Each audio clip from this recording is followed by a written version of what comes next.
Hi, you guys. Welcome to my channel. My name is Karen Odd, and these are Karen's Oddities. If you're new here, welcome. If you're returning, welcome back. Regardless, I do want to ask that you give this video a thumbs up, comment your thoughts below, even if you disagree with my content and you think it's horrible. And I also want to ask that you share this video and our channel with one person that you know, as I'm confident there is something here that both you and they can benefit from. In today's video, I want to talk a little bit about connection. Specifically how I think connection and the desire for connection is changing. I know for me personally, I've talked about this in previous videos. I work from home 98% of the time.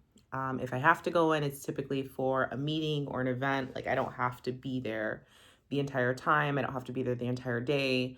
If I do go in and it's not related to a meeting or an event, I'm going in because I want to, because I'm craving connection, because I'm craving an opportunity or desire to get dressed up, to put on makeup, to put on some perfume and go somewhere. Like, yes, can I put on makeup, get dressed up, put on perfume to sit at home? Sure.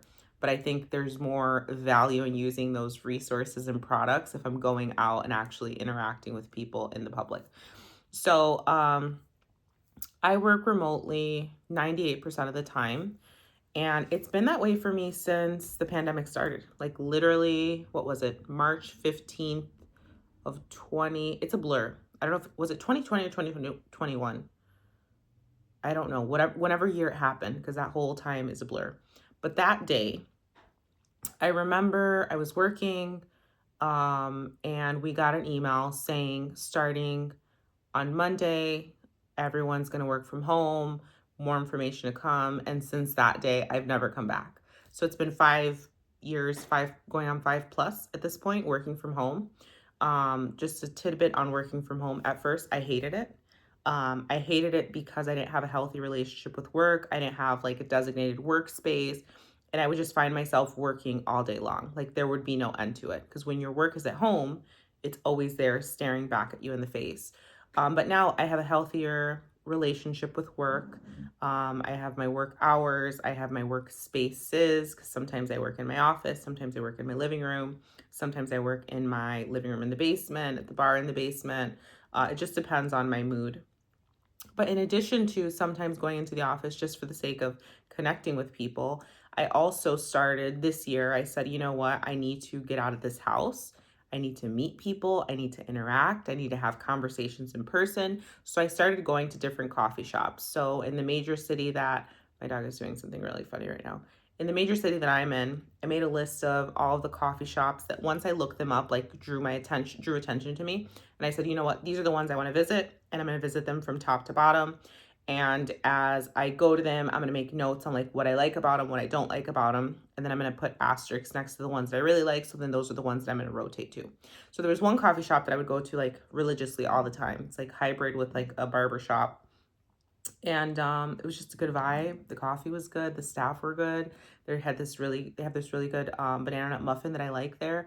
And then I'm like, you know what? Let's open it up. Like, great, we can meet people there, but you're only going to meet the same people that go there. So I started going to different ones. So that's kind of been right now what I've been doing. And as it relates to work in my personal life, I've mentioned on previous videos, I don't have dating apps. I gave up dating apps. I think at this point, maybe it's going to be 2 years.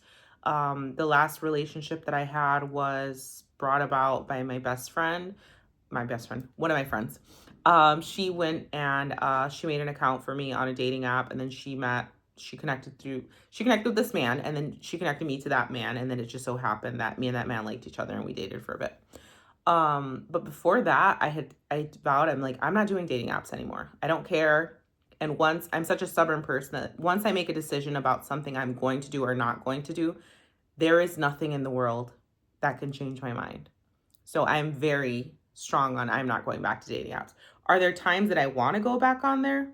Yeah, because it's an easy way to connect. When you're busy, it's an easy way to swipe and see the pool of available people. If I go out right now and I go to the bar, I can go to the bar, but I don't know who's in a relationship. I don't know who's married. Some people are married and don't wear wedding rings, right? So it's like dating app gives you quick access to a group of people that are all hopefully looking for the same thing or something similar. So there are times when I'm like, I really just want to download a dating app, make a profile, and just like get some dates through that. Do I get dates in the outside world? Yes. And I'm going to get to that in a minute. So as you know, working from home 98% of the time, zero dating apps and zero social media except for this platform, YouTube. But this platform is different. It's not like a very interactive form of social media like a Instagram is, or like a Threads or a Twitter is, or like a Facebook is. Yes, can you comment on things? Absolutely, but you can't DM people on here, right? Or like a Snapchat is, which I've never had one in my entire life. So it's like, while YouTube is a form of social media, I don't consider it the same as those other platforms that I mentioned, because you can't have as frequent or as intimate conversation and connection. So when you eliminate dating apps, you eliminate social media, you eliminate working from the office, my options to interact with people in person are extremely limited. So obviously, I go see my family on a regular basis. I can talk with them. I hang out with my friends on a regular basis. I talk to them on the phones, etc. I'm getting that interaction there. I'm forcing myself to go to coffee shops. I'm forcing myself to go grocery shopping. Sometimes I force myself to go and have lunch by myself, or to have dinner by myself, or to go to a bar by myself, because I'm craving that. I am craving human interaction and connection in a way that I never imagined I would need to, or I would need it, or I would desire it or want it. I'm more open to talking to my neighbors. I'm more open to just having conversations with people in public. I'm not like a weirdo and like pushing conversation when it's not naturally there. But it's like, if someone says something and it sparks a question in my mind, I'm more likely to say it and engage in conversation, because I'm so thirsty for human connection. And I don't mean like thirsty for human connection in the sense of like, please someone like touch me, hold me, hug me. No, I don't like that stuff. I'm saying like, please engage me in conversation, an intellectual conversation in person, and engage me in something interesting that's not me just looking at a screen and ingesting content that someone curated and produced. Or it's not just me texting someone where I can't even pick up on their tone. I can't pick up on their social cues. I can't pick up on their facial expressions. I can't pick up on the humor. I can't pick up on their laugh and all these things that make us human. I'm missing that. And it seems like many other people are also missing it too. Because if you look at some of the trends, and I have some notes here, I just want to make sure that I'm capturing the things that I want to cover in this video. There is a decline in dating apps. There's a significant decline in dating apps. I think there was a spark. What I read was, I think there was an increase. I think it was in 2023, but then it started greatly declining. I think part of the reason is what I'm saying, is that a lot of us are craving human interaction. But another layer to that is you're throwing in bots, and AI is now in there. So what I've heard, because I haven't been on there for years, is like a lot of the profiles are just like bots and like AI, and you can't even tell like who's who, what's real, what's not. That's sucky and just making the situation worse. And then in addition to that, I think that the dating scene is just trash. So even online, like you think you're, I'm getting distracted by this dog. You think that your odds are greater because you have a pool, the way you look at me.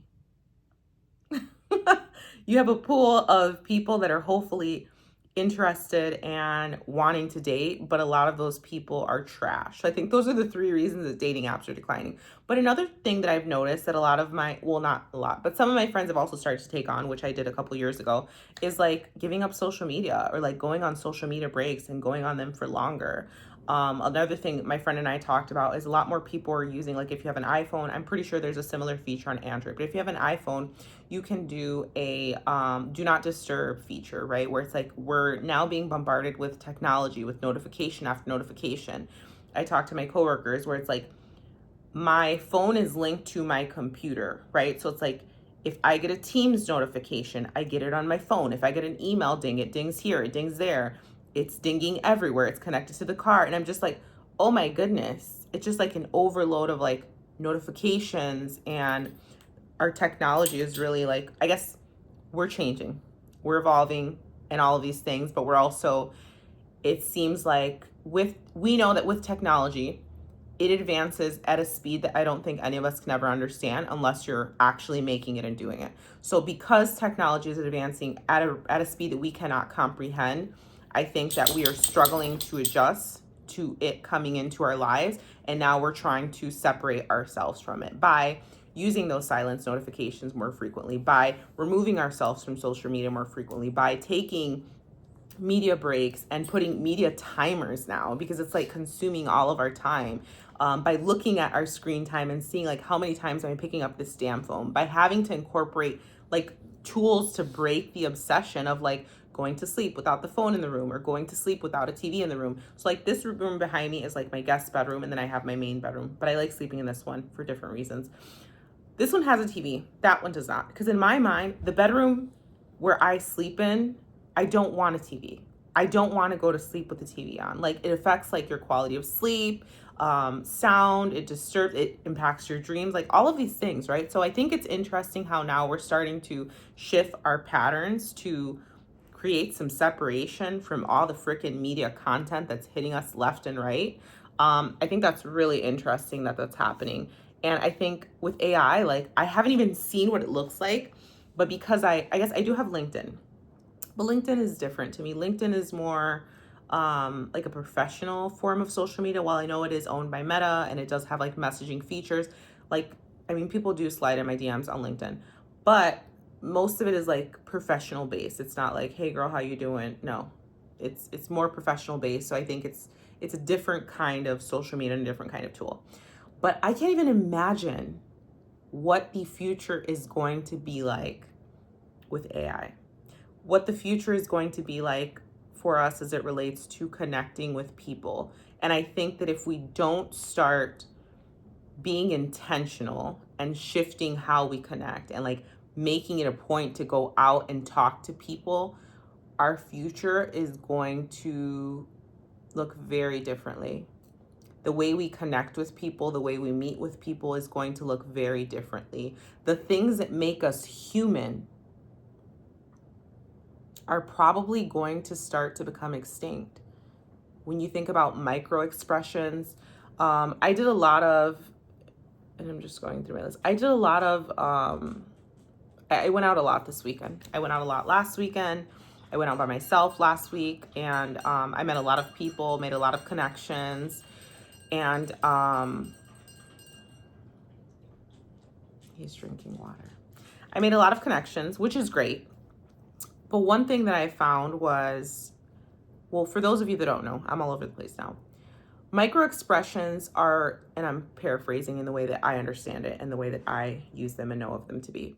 A micro expression is essentially a very tiny change in someone's facial structure when they're saying something or processing something that was said or experiencing something. And sometimes micro expressions, and I'll give you examples of what those could be.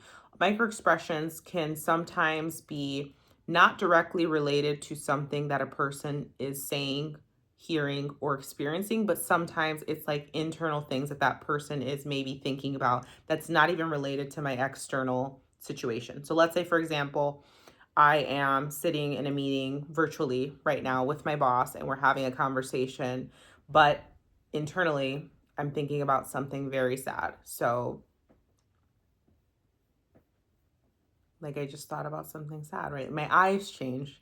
My voice, my tone of my voice could change. The look on my eyes can change. That's an example of my encouragement. It wasn't a good one, but essentially it's like, well, let me get to my point. Anyway, so we met this couple, my friend and I, we met this couple last week, and we were going to connect with him, and we connected with him this past Friday, and we went out. I didn't want to go out that day. I did not want to go out. I was kind of feeling a little bit depressive. I think the change in the weather, the change in the season, the holidays coming up, I was feeling a lot of different things, and I was not feeling like going out, that's for sure. But I was like, you know what? You need to go out because you haven't gone out. This is going to be a good opportunity to connect, to make friends, to network. And I said, I have to.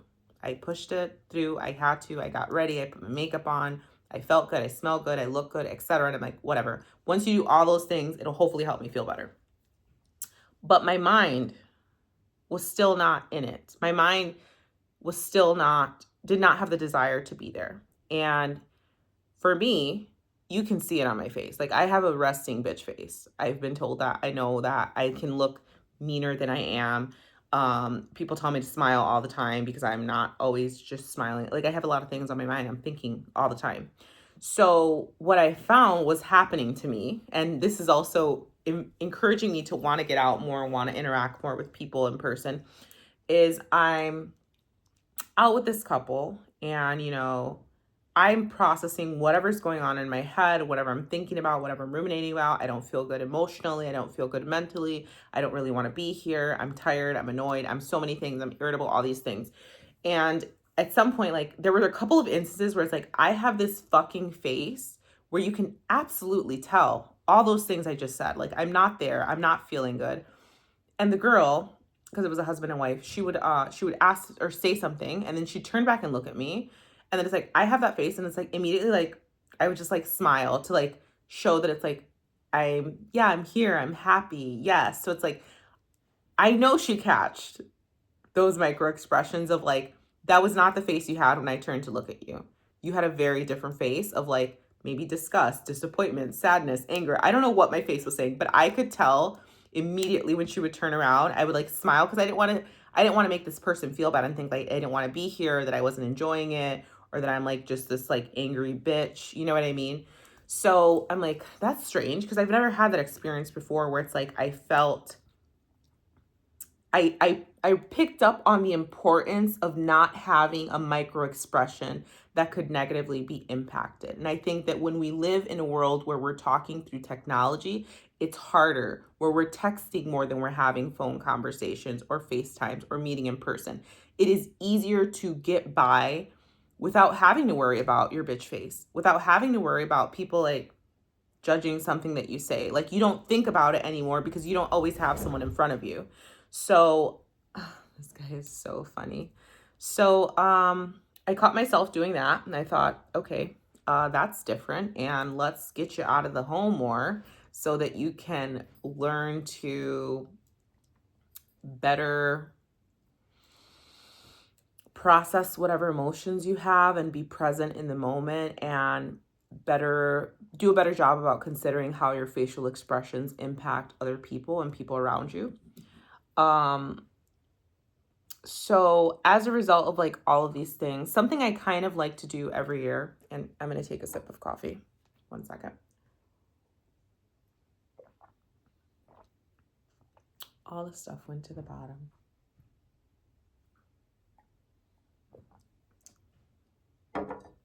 So one thing I like to do every year is, as the year is closing out, I like to consider, well, let me back up. I think people come into our lives all the time. They come in for a season, for a reason, for a moment. You meet and we cross paths with people that may be part of our lives forever, maybe part of our lives for just that moment, or be part of our lives for a moment, then for a long moment they're not, and then we meet them in the future and things change. We just never know why interactions happen, why connections happen. I meet a lot of people when I go out. My friends and I, we meet a lot of people, men, women, etc. Sometimes it's friendship based, sometimes it's dating based. What I have found, buddy, please don't mess up that toy because that's his favorite. What I have found is that now when I go out, it seems like men that are like trying to date or pursue me or meet me, whatever, get to know me,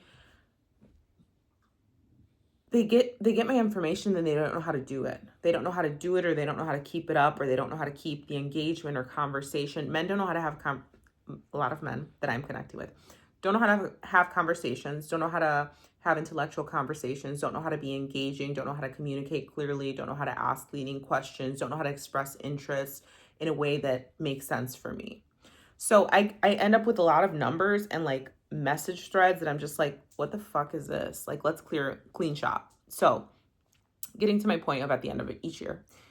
At the end of each year and every couple of months, I try to think of it this way, like even in the middle of the year, it's like in our messages, right? Like, I don't delete any messages. I keep everything in case I got to pull a receipt out and let you know what you said on June 26th of whatever year. I'm going to let you know what you said. I'm going to let you know what she said. So all of my messages are there. So obviously, if you were to go to your messages right now and you were to scroll, you have hundreds and hundreds of messages. You have a bunch of group chats. Well, I can speak for myself, and I'm sure most of us are the same. You have a bunch of group chats with different people. You have messages from this package was delivered. You have all this stuff, which is fine. I still don't delete them. I delete things that I really don't need for sure, but it's like things that I want to reference back. I do keep in there. But every once in a while, what I like to do is I like to go back. And when I respond to my messages, because I'm a really shitty texter, is I go back to the oldest and like I will start writing back until I get up to the top. So then it's like I clean up my inbox. I don't believe in having fucking 100 and something unread messages. I think those of you, if you have 100 and something unread messages, if you have 30 something unread messages that are always there, you're psycho. You're psycho. You're psycho. Because my thing is like, how do you know there's not something important? I've asked someone this before. I asked a guy this. I'm like, how do you know there's not something important there? And he's like, well, if it was important, then like they would probably call me. But how do you know you didn't miss like a really important message of someone that's not going to call you and tell you? Like, to leave it unread, just delete it. If you've had it for fucking months or years, like just delete it or open it. Like the notification, I hate having notifications, and maybe that's like a OCD thing for me because I do the same at work. I'm a zero email girl. I'm going to get through all my emails. My emails are my to-do list. If I don't need it, I'm going to mark it as unread. If there is an action I need to take, I'm leaving it as unread. So like communication, I try to do the same. If there is a question in the text or I want to keep talking to this person, I'm leaving the message unread because that is an action that I need to take on it. I'm not going to have hundreds and hundreds of unread messages that I'm just going to keep and that are just going to keep growing and growing. I think my brother has like 300 and something unread. What's your problem? What's your problem? Clean it up. Clean it up. Like, why? I hate that. I hate that. Can you tell? So what was my point? What I like to do every couple of months is I like to go through my message thread.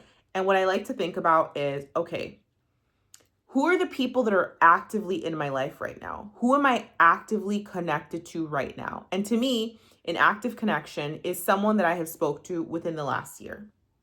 And there's levels to connection, right? There are people that I talk to if I see them, but we don't communicate on the phone. There are people that I talk to every week. There are people that I talk to every month.